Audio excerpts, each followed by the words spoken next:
Аб экалогіі асабістай адказнасці кожнага за стан навакольнага асяроддзя гаварылі сёння ў рамках адзінага дня інфармавання і ў калектыве Салігорскага ПМС.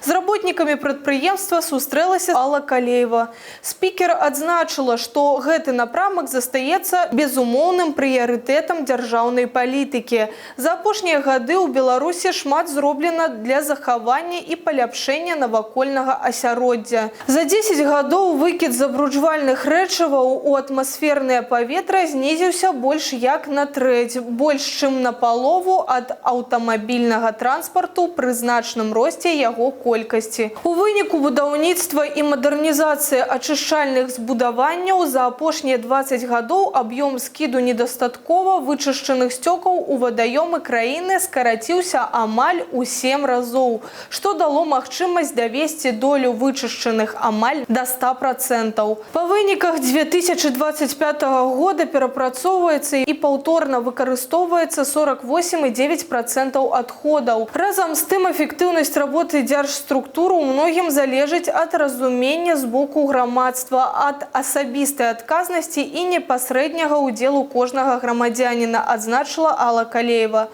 Гэта і культура наведвання лясоў, гэта і раздзельны збор смецця, гэта і адказнае абыходжанне з жывёламі. Дзеянне закона аб адказным абыходжанні з жывёламі, якім у тым ліку прадугледжана рэгістрацыя хатніх жывёл, таксама абмеркавалі. Регистрация животного, она, в общем-то, сразу же предусматривает какую-то ответственность человека за это животное, которое он взял. Потому что если мы уже его зарегистрировали, будет понятно всем, если мы его выбросили. И животные сейчас же все чипирования. По чипу можно будет определить, чье это животное, кто его выбросил на улицу, кто так безответственно отнесся. У нас этот процесс идет достаточно активно. Люди регистрируют животных, люди приходят. И, наверное, это говорит о том, что люди берут ответственность на себя, раз они уже зарегистрировали эти животные.